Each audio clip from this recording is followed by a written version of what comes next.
Hey, what's up my Hoopers, it's your boy Crunch Time back with another video. Today, we're going to be taking a closer look and a deeper dive into the new and in my opinion, improved Minnesota Timberwolves roster, how the team will most likely function and will find success, and why they are the NBA's ultimate dark horse team. I know that literally my last video, like 2 videos ago, was on the Timberwolves and the Gobert trade, but I actually recorded that like 2 weeks ago and just managed to upload it a couple days ago because I've been out and I've been traveling. So I've had some time to think about the team a bit more deeply, and my opinion on them has changed ever so slightly. But before we get into all that, make sure to hit the like button if you want more content like this, and subscribe to join the gang. We're trying to hit 100 subs by the end of August, so a subscription will be greatly appreciated. But with that being said, let's jump right into the video. Coming off the end of the 2021-22 NBA season, the Minnesota Timberwolves were in an interesting position to say the least. After trading Anthony Edwards in the 2020 draft and trading for D'Angelo Russell in the following offseason, the Wolves had constructed a pretty nice young core that they could build around moving forward. The promise of this new quote-unquote Big Three was a breath of fresh air for a Timberwolves fan base whose team hadn't been relevant whatsoever since the days of Kevin Garnett. And all things considered, last season was a pretty successful one by Timberwolves standards, as a core of Edwards, Towns, and Russell, along with key contributions from a pretty solid supporting cast, highlighted by a young Jared Vanderbilt and the ever-gritty Patrick Beverley, earned the team a spot in the playoffs. It also blessed the internet with this absolute gem.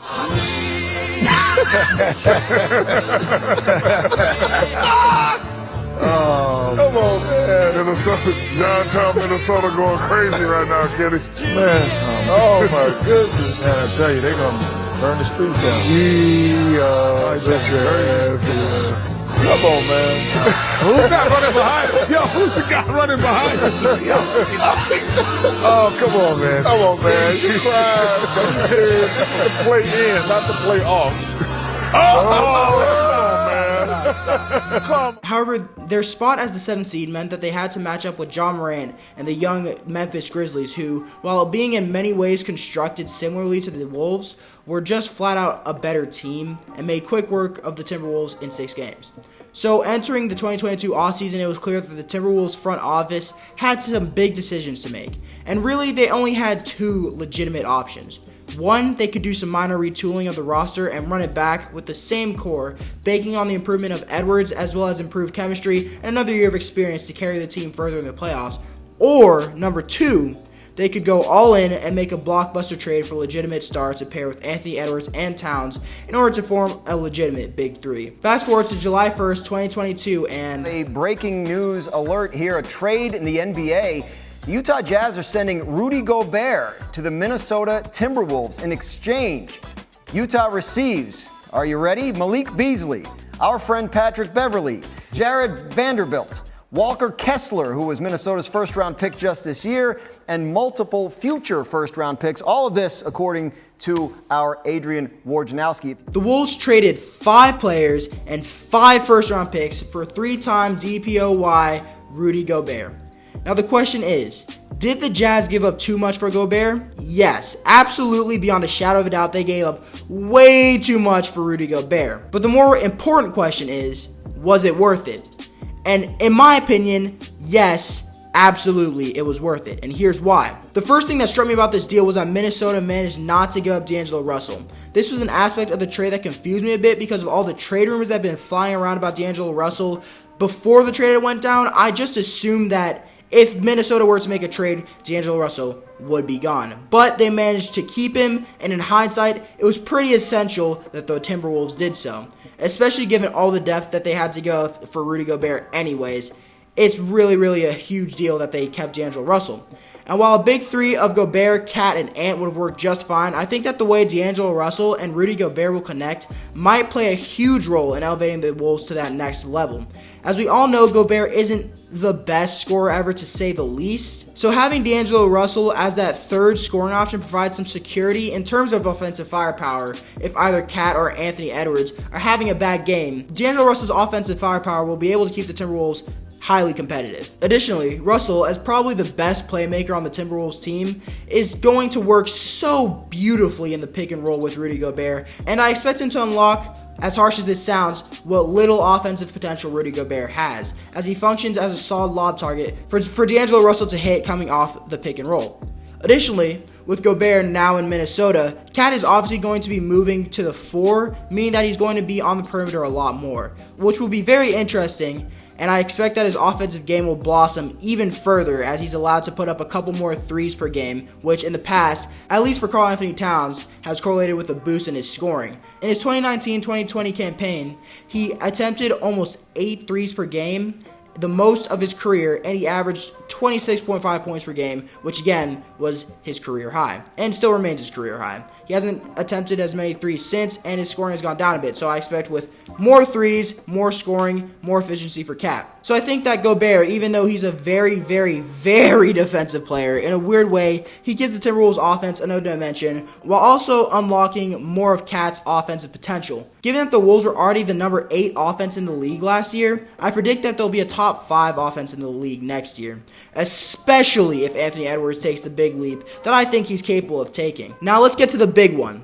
defense. Gobert will obviously help out Minnesota's defense tremendously. I don't think that anyone will argue against this one, so I'll kind of run through it quickly. Gobert will serve as the defensive anchor for the Timberwolves.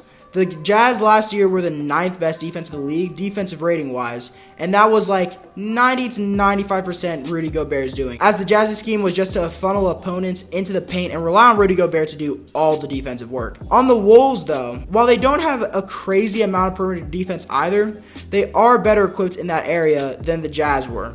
Even though they lost Pat Bev in the trade, the Wolves still have D'Lo, who, while not being amazing on that end, is an underrated and solid defender. Anthony Edwards has all the tools to be an amazing defender. He's long, he's athletic, he's strong, and I think that next year he could show vast improvements on that end of the court, especially since he has another year of experience under his belt. Cat is another pretty underrated defender who will now probably be guarding the bigger players on the perimeter, who he will match up pretty well with, and with Rudy Gobert in the paint to help if Cat gets blown by, it's going to be pretty scary on the defensive end for the Minnesota Timberwolves. Last year, the Wolves were a pretty middle-tier defense as they boasted the 13th best defensive rating in the league.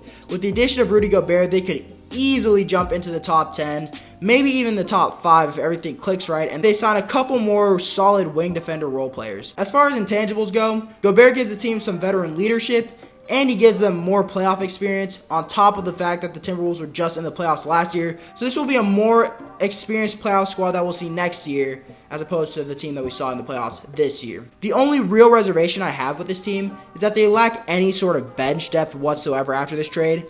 They give up 5 players, 5 pretty solid key players, so their bench depth is lacking tremendously. After the first 4 players, the drop in quality is really apparent, and we've seen with teams in the past year, such as the Warriors and the Celtics, that depth is vitally important to be considered real championship contenders. They don't really have a lot of money to sign anyone huge either, so they're going to have to be smart with the role players they do sign.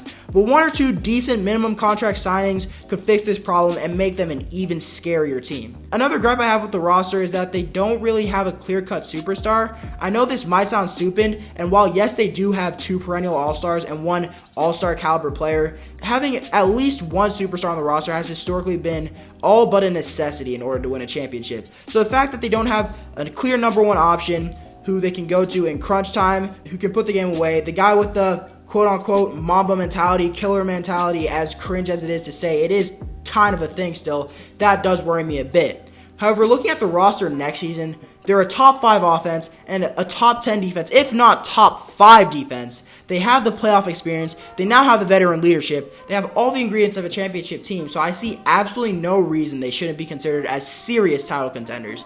Now, would I bet my life on the Minnesota Timberwolves winning the 2023 NBA championship? No, probably not.